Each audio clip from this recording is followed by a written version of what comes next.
Olá, eu sou a Gabi Fadel e bem-vindos a mais um Fadel News, aquele vídeo onde a gente comenta sobre as principais notícias da última semana. Antes de começar o vídeo, você já sabe, não esquece de curtir e se inscrever no canal se você não for inscrito ainda. E se você tá com saudade também dos vídeos aqui do canal de curiosidades aleatórias que eu fazia alguns anos atrás, eu tô colocando todas essas curiosidades aleatórias lá no TikTok, você pode me seguir no TikTok. Meu arroba lá é GabiF, tô postando várias curiosidades.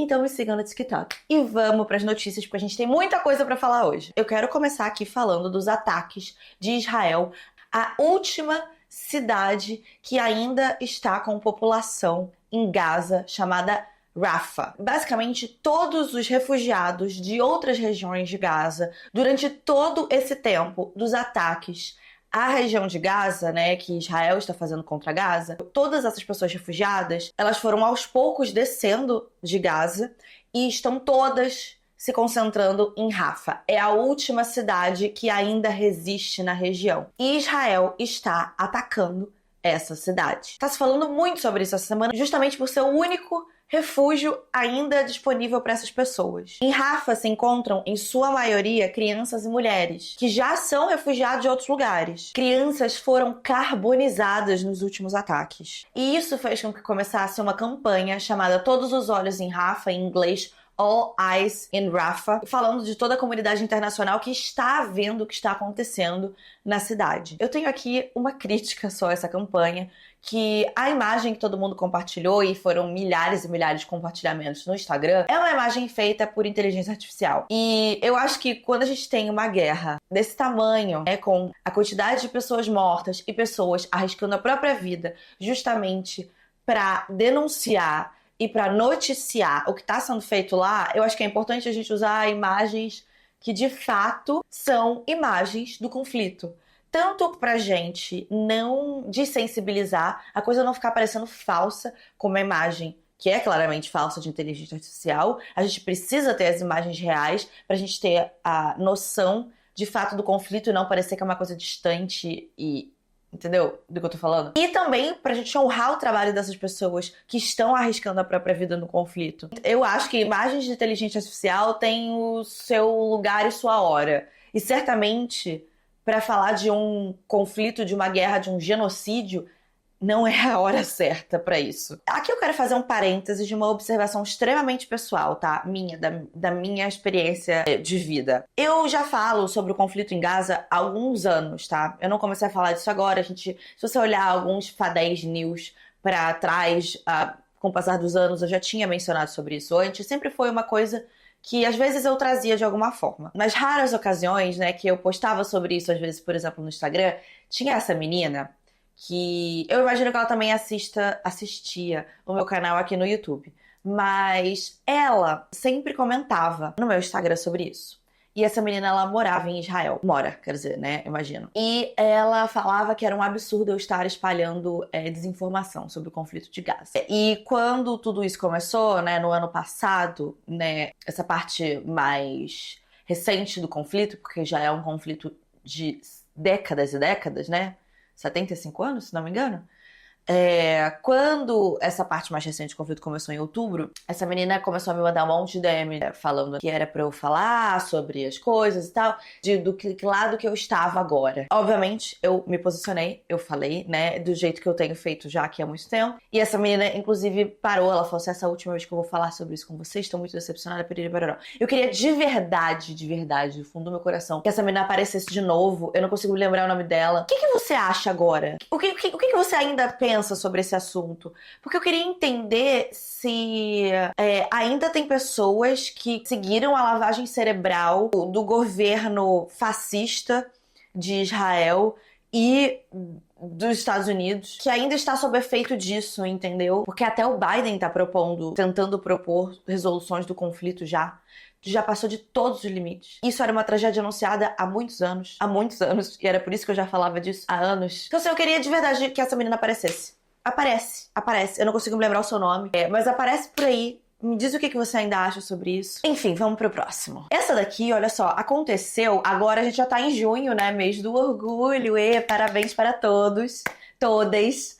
Mas, às vésperas da gente chegar no mês de junho, às vésperas, Viralizou um vídeo no Twitter de uma pessoa trans que se identificava, dizia que a sua identidade de gênero era boyceta. Eu sou uma pessoa trans masculina, mas a minha identidade de gênero mesmo é boyceta. Só que eu sou uma pessoa de gênero fluido também. Então entendo as nuances do meu gênero e pra onde ele vai, pra onde ele caminha. E ser boyceta me dá muita liberdade pra ser de gênero fluido também, assim, sabe? De expressar a minha feminilidade quando eu quero, saca? De ter essa identidade meio bicha, assim, que eu acho muito bom, muito bonito, assim. E eu preciso dizer pra vocês que eu fiquei absolutamente horrorizada com a quantidade de pessoas que fazem parte da comunidade compartilhando esse vídeo, falando que agora estavam se sentindo umas senhoras conservadoras. Só porque o boy se chamou de boyceta. Uai, ele é um boy e ele tem uma buceta. Daí ele se chamou de boyceta. Deve ter outras coisas por trás desse nome, mas me parece bem autoexplicativo. E qual que é o problema? Qual que é o problema? Eu fiquei, de verdade, horrorizada. Ficou nos Trending Topics por um tempão isso. Com um monte de gente falando umas coisas absurdas. Gente, assim, vocês estão no mesmo universo que eu? Que tá todo mundo de boa de ser completamente transfóbico com uma pessoa que só tá ali falando: não, eu sou um boyceta. Que isso? Eu juro, eu fiquei horrorizada com as pessoas naquele umbral do Twitter. E o que mais me deixou horrorizada não é assim, porque de gente, certas pessoas, a gente espera já esse tipo de comportamento, de ficar zoando, de ser transfóbico, etc, né? Mas de ver esse comportamento vindo de pessoas que são da comunidade LGBT, fiquei meio assim, ué, não entendi. É só um nome. E no final, tanto faz qual é o nome. Tanto faz do que a pessoa se chama, como que a pessoa quer identificar o gênero dela. É um problema único exclusivamente dela. Se ela quer botar um nome novo, diferente, que seja. Inclusive, achei o nome ótimo. E aí a galera agindo como se, oh meu Deus. Agora vamos continuar falando do nosso umbral favorito, o Twitter, porque viralizou uma thread também essa semana, fazendo um expose de uma figura que é muito, muito, muito conhecida na rede social, se você faz parte do Twitter já há alguns anos, que é a vovó de Serena. A história toda começou com um arroba no Twitter, fazendo esse exposed, falando que a vovó Serena, teoricamente, aplicaria golpes nas pessoas. Que, no caso, acho que a gente não pode colocar exatamente como um golpe, porque é uma senhora que estaria pedindo doações, dizendo que ela é uma pessoa muito pobre, que ela precisa de doações para viver, ela quer comprar uma casa, né, e tudo isso.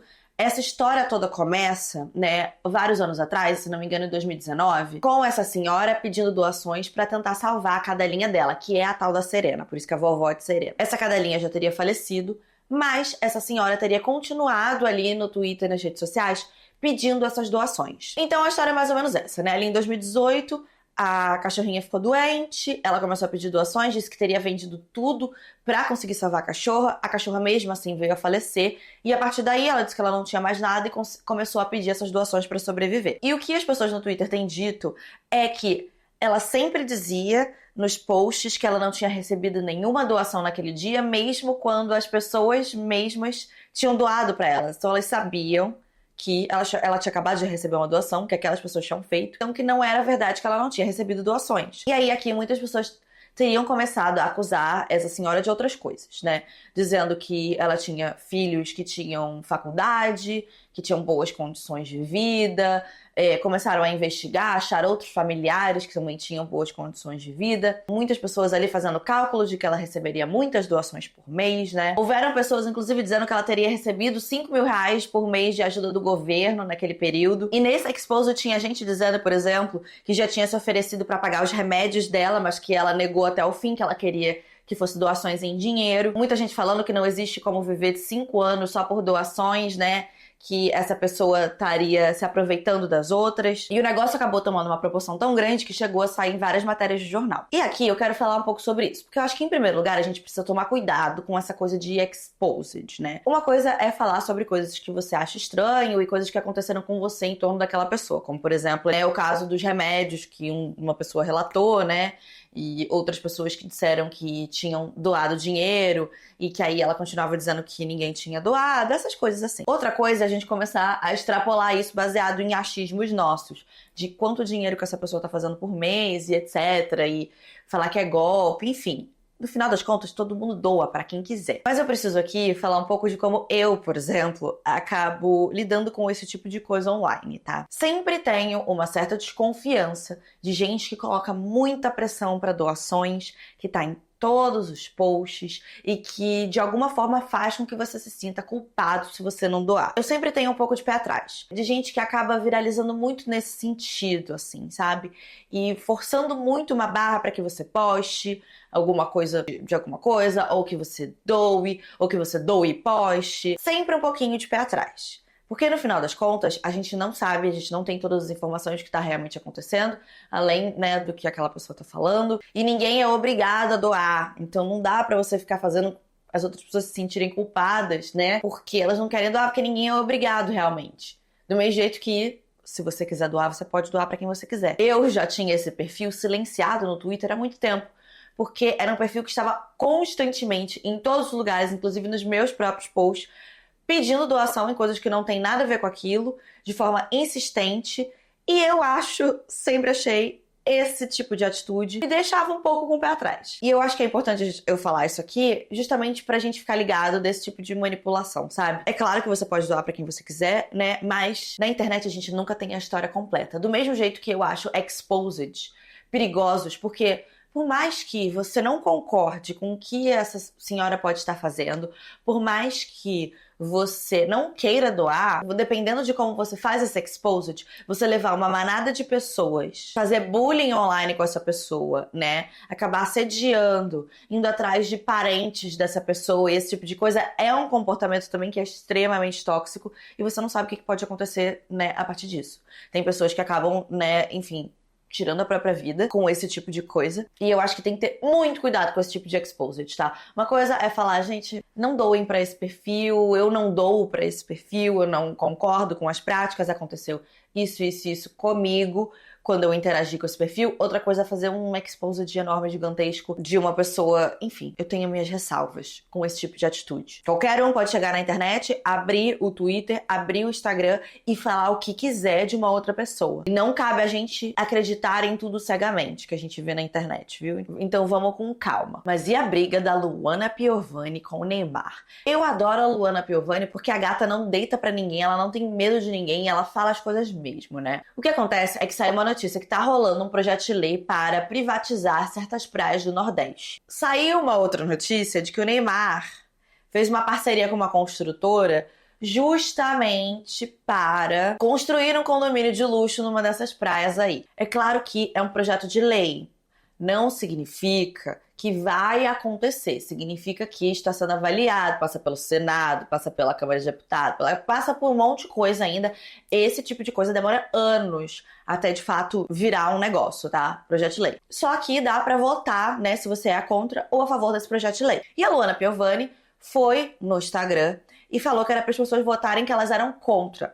E falou exatamente disso do Neymar, que o Neymar tinha interesses por trás para que esse projeto de lei fosse aprovado, porque ele tinha essa parceria com essa construtora do Neymar. E a gata falou, assim, hablou tudo, né, do Neymar. Falou até do caráter do Neymar, assim, foi, assim, uma coisa bem pessoal ali, um ataque bem pessoal ao Neymar. Como consegue fazer tanta merda? Como consegue ser tão mau caráter, né, gente? Porque são muitos históricos. Não vou ficar aqui puxando pra gente lembrar quanta merda grave esse garoto, que de garoto não tem porra nenhuma, já fez. E a partir daí se abriu a caixa de Pandora de treta de famoso. O Oruan, que é um rapper, né, que é conhecido principalmente porque o pai dele é um traficante que está preso já há muitos e muitos anos, que foi responsável pela morte do jornalista Tim Lopes. Ele convocou os seguidores dele para atacarem a Luana Piovani, inclusive, né? O que causou aí uma grande guerra aí de pessoas na internet. E isso tudo só porque ele se doeu por causa do Neymar, tá? Porque ele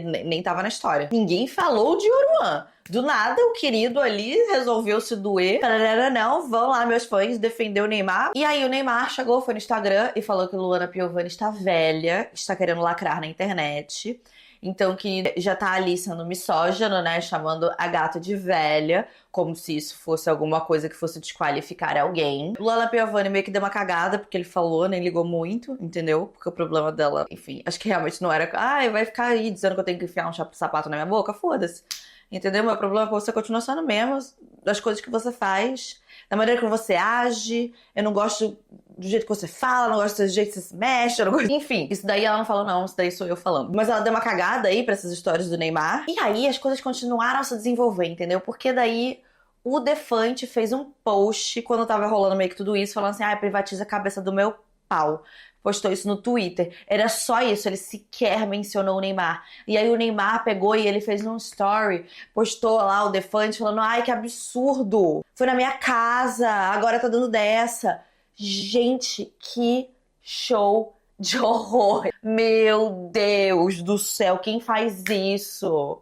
Quem faz isso, o cara não nem mencionou o seu nome. E outra coisa, as pessoas, ele não falou de você, ele falou sobre privatizar coisas. Aí você levou pro lado pessoal, sendo que ele pode privatizar coisas. Vocês podem discordar em certas coisas e, né, ainda assim, terem tido uma relação. As pessoas, elas discordam às vezes.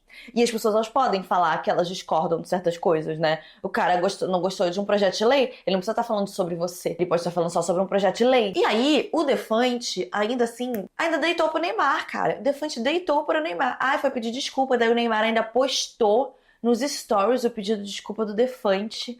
Assim, olha, um show de horrores. Olha, realmente, essa semana, olha... Eu vou te explicar melhor sobre esse projeto de lei. Vamos ver sobre o que ele é, pra gente entender melhor por que é que tá dando esse querido bafafá, assim, tão grande. A PEC das praias, como é o projeto de lei chamado, né, passou a ser considerada como um mecanismo para privatizar as áreas à beira-mar, que pertencem à União. Hoje em dia, as áreas à beira-mar, de que fala esse projeto de lei, são chamadas de terrenos da Marinha. Correspondem a uma faixa que começa a 33 metros depois do ponto mais alto que a maré atinge. Ou seja, esses terrenos não abrangem a praia e o mar, região que é frequentada pelos banhistas.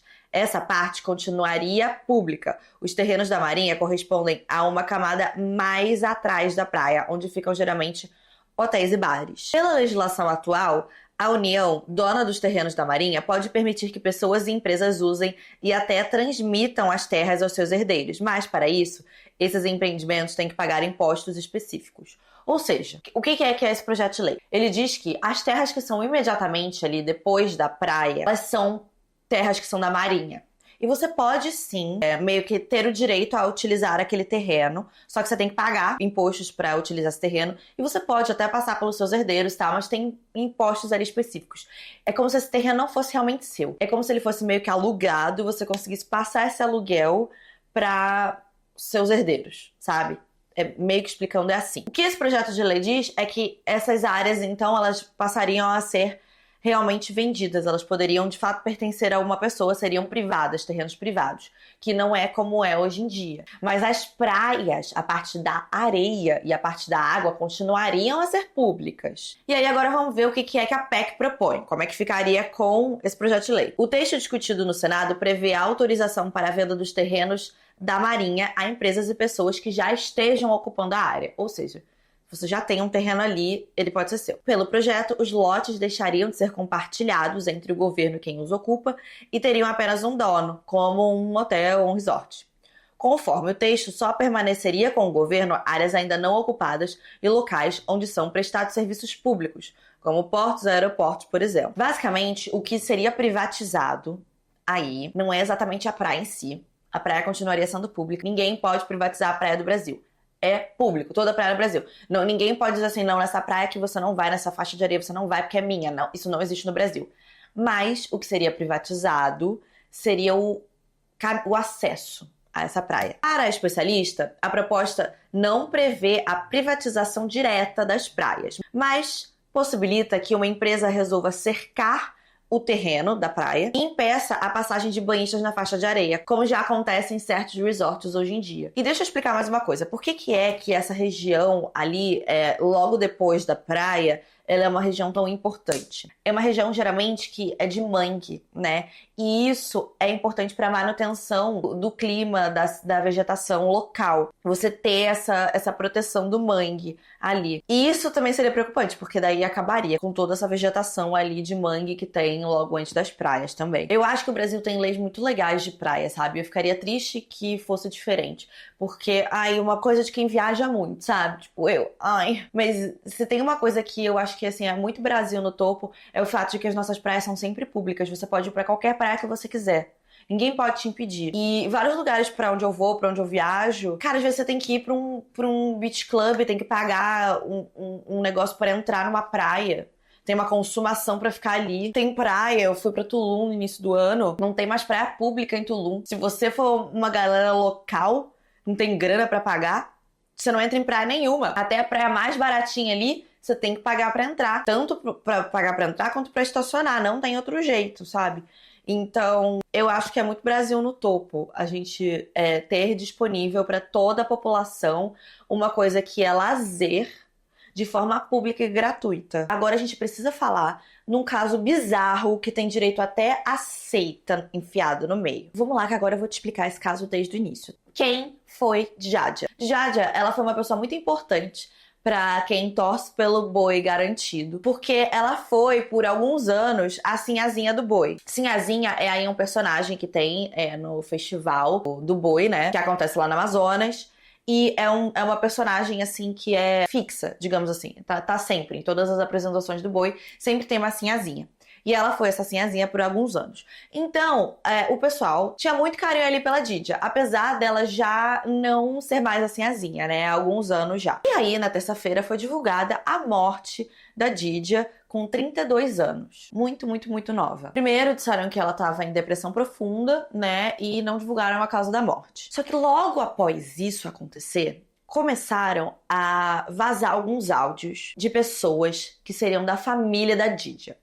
E são pessoas assim, não são da família próxima, pai, mãe, irmão. É da família mais distante, tipo tios e primos. E nesses áudios que foram vazando, você vê familiares falando que a família consumia muita droga. A família seria ela, a Djadja, o irmão, a mãe. E nesses áudios, que parecem ser, por exemplo, de um grupo da família ou alguma coisa do tipo, né? Você consegue ver vários familiares falando de um caso da avó deles, né, da família toda. Que a avó teria morrido algumas semanas antes, em torno aí de 40 dias antes disso tudo acontecer, e que teria sido por causa de drogas. Tem um áudio onde um desses primos, que é médico, fala ela teria morrido porque deram drogas pra ela. E que eles falaram que ela tinha tido uma queda, mas que não tinha nenhuma fratura nela. Que a queda aconteceu porque deram droga pra ela, né, e que ela teria morrido por causa disso. E não que aconteceu a queda e aí ela morreu. E esses áudios, eles são áudios, assim, inclusive, muito pesados. Em um dos áudios você consegue ver uma pessoa chorando muito, muito, muito. Os outros áudios, as pessoas se culpando muito por ter deixado isso acontecer. Eles falam que uma outra pessoa teria visto eles dando droga pra avó. E aí que a gente começou a ter uma noção um pouco maior do que estava acontecendo, né? Entendeu que essa família aparentemente consumia muitas drogas. E aí, logo depois, 2 dias depois da morte da Djadja, a justiça decretou a prisão, tanto da mãe dela, quanto do irmão, quanto dos funcionários do salão, que era o salão de beleza da família. E aí aqui que a gente começa a realmente entender o que estava acontecendo. A família já estava sob investigação há algum bom tempo. Inclusive, a polícia disse que se a Djadja não tivesse falecido, ela teria sido presa junto com o resto da família. E aqui eu quero fazer um parênteses, tá? Porque os relatos, né, de quando a família foi presa, é que eles foram presos já, aparentemente, tentando fugir, porque eles já deviam saber que eles já iam ser presos. E que eles estavam com várias e várias drogas no momento com eles, e que eles também pareciam estar drogados naquele momento. Não estavam respondendo direito, não estavam falando direito, parecia um pouco fora da realidade. A polícia, então, vai na casa, né, com um mandado e vai confiscar tudo, e eles saem com várias drogas, né, da casa. A principal droga que eles consumiam, que foi dito em todos os relatos, que eles aplicavam nas pessoas e que eles faziam uso constante dessa droga, é a ketamina. E aí aqui eu preciso explicar melhor sobre a ketamina, porque a quantidade de absurdo que eu ouvi na mídia sobre isso é surreal. Jornalistas hoje em dia parecem que não fazem a menor pesquisa, né? Daí precisa uma menina X aleatória na internet pra vir aqui explicar. Ketamina é sim uma droga que é utilizada como anestésico de cavalo, tá? É uma droga veterinária. Mas ela é só uma droga veterinária? Não, ela não é só uma droga veterinária. Ela é uma droga que é sim utilizada em pessoas humanas em certos casos. Você não usa a ketamina, à torto e à direito, não é uma coisa de uso contínuo, não é nenhuma coisa que você utilize em casa. Quando você vai fazer um tratamento, uma sessão de ketamina, né, geralmente é feito assim, tipo, uma sessão. Não é uma coisa que você faz o tempo inteiro, é assim, uma vez que você faz. E você vai numa clínica ou num hospital que é preparado para isso, e você é monitorado o tempo inteiro, né? Coloca lá aqueles negócios para ficar monitorando teu coração, para ver como é que você tá, etc. Muitas vezes você faz ali uma sessão junto com um psicólogo ou com um psiquiatra. É um tratamento que pode ser feito, por exemplo, para pessoas em depressão profunda. É um tratamento que é feito assim, como se fosse assim uma coisa de emergência. A pessoa tá muito mal e a gente precisa conseguir tirar essa pessoa do fundo do poço. Então você faz esse tratamento, que é um tratamento muito intenso. Ali, a pessoa fica toda direitinha monitorada no hospital ou na clínica em algumas horas e depois ela é liberada de volta pra casa. Você faz uma vez e acabou. Como é que eu sei disso? Eu tenho 2 amigas que já fizeram esse tratamento. E tá tendo muito estudo sobre isso, os resultados são muito promissores sobre os tratamentos com ketamina, né? E eu acho que é importante a gente falar sobre isso, né? Falar, olha, tem um uso psiquiátrico que é muito promissor de ajudar pessoas que estão, assim, em momentos muito ruins da vida. Mas é um tratamento que é feito com acompanhamento, tem toda uma coisa por trás, você faz num hospital, sabe? Não é um negócio que você faz ali qualquer coisa e o tempo inteiro. Bom, beleza, fechou. Por que eu tô falando isso? Porque daí sai essa matéria e aí fica um monte de gente falando, ai, porque é droga de cavalo, ai, porque, nossa, porque é uma droga ilícita. Não é nada disso. E aí cria uma coisa em volta do tratamento de ketamina, que depois as pessoas ficam com preconceito, mas é uma droga que tem aí um uso específico, que ajuda muita gente,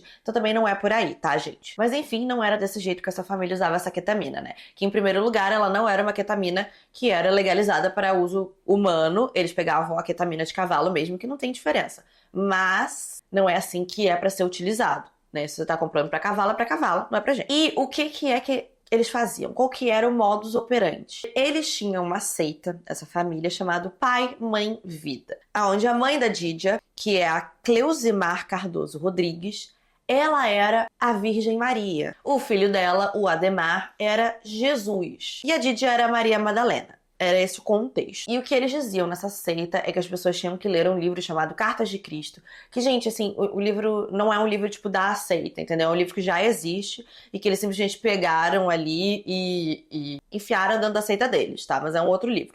Esse livro, ele fala, assim, é uma mulher que meio que pede a Deus pra explicar certas coisas da Bíblia pra ela. E aí ela, como se ela, digamos, psicografasse esse livro como se fossem cartas de Cristo para ela. E aí nesse livro, Cristo teria dito para ela que as pessoas são todas capazes de fazer milagres se elas meditarem o suficiente. De uma forma muito resumida. É isso que fala. E aí, o que eles diziam na seita é que, então, as pessoas tinham que meditar para conseguir alcançar todas essas coisas, mas eles diziam que o único jeito de você alcançar essa meditação era usar droga. E tem um áudio, inclusive, da mãe da Didia, né, que vazou, que falava para uma pessoa da família que essa pessoa tinha que começar a usar maconha, tinha que começar a usar erva, tinha que começar a usar alucinógenos, porque senão essa pessoa ia viver e morrer naquela vidinha medíocre dela pra sempre, que só vivia pra trabalhar e que a vida não era sobre isso. Eles achavam que as pessoas tinham que usar esses alucinógenos, principalmente a ketamina, pra conseguir fazer essas meditações e chegar nesse negócio. E eles forçavam todos os funcionários do salão de beleza a entrar na seita também. Você só podia estar ali se você também fizesse parte dessa seita. Mas aí, por que é que essa família já estava sendo investigada? Tá? Aconteceu um caso de cárcere privado, aborto forçado e abuso sexual com uma ex-namorada do Ademar. Essa história toda começa de como essa família começou a ser investigada porque Ademar tinha essa menina, né, que ele estava se relacionando, e a família da menina começou a dizer que a menina não voltava mais pra casa, né, começou a ficar preocupado com a menina. E aí teve uma certa vez, né, entre todas essas coisas, tinha esse drama da família, a menina voltar, enfim, né, todo esse drama. Certa vez, a menina, né, a família chamou a polícia, a menina foi encontrada nua, diante de uma perícia. Foi constatado que ela tinha sofrido um aborto, que tinha sido forçado, ela estava grávida, e ela contou que tinha sido forçada também a usar drogas e também tinha sofrido abusos sexuais, enquanto ela estava drogada. Então foi aí que a família começou a investigada. E depois aconteceu a morte da avó da família também. Essa moça, inclusive, que namorou com o Ademar, ela no auge, porque obviamente é uma droga que vicia, né? Ela chegou a pesar 35 quilos. Houve uma audiência de custódia que aconteceu há alguns dias atrás para determinar, né, essa prisão. Eles vão continuar presos. O advogado de defesa só estava pedindo para que eles recebessem o tratamento adequado, porque são todos viciados em droga, né? E aí você não pode simplesmente tirar assim do nada. Então eles precisam ali de todo um tratamento, né, médico, realmente de fato, um acompanhamento médico. E está sendo investigado, inclusive, se essas drogas também não eram administradas nos animais da família.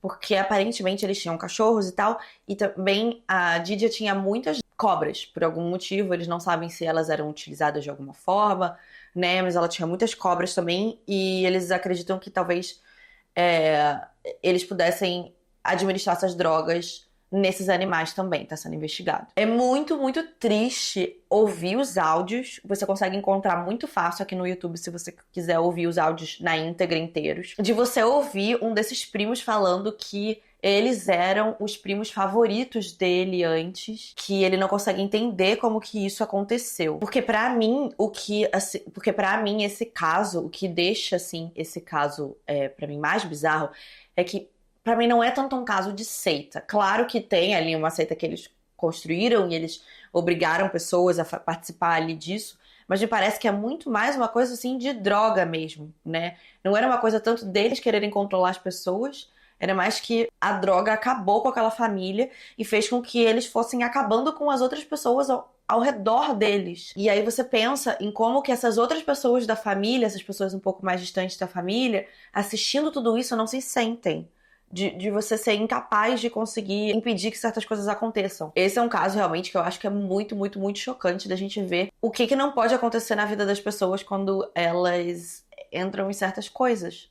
Assim, acaba com a vida das pessoas. Se você gostou do vídeo, não se esquece de curtir, se inscreve no canal caso você não seja inscrito ainda e vire um lindo e mágico unicórnio muito bem informado, e eu vejo vocês no próximo vídeo. Tchau!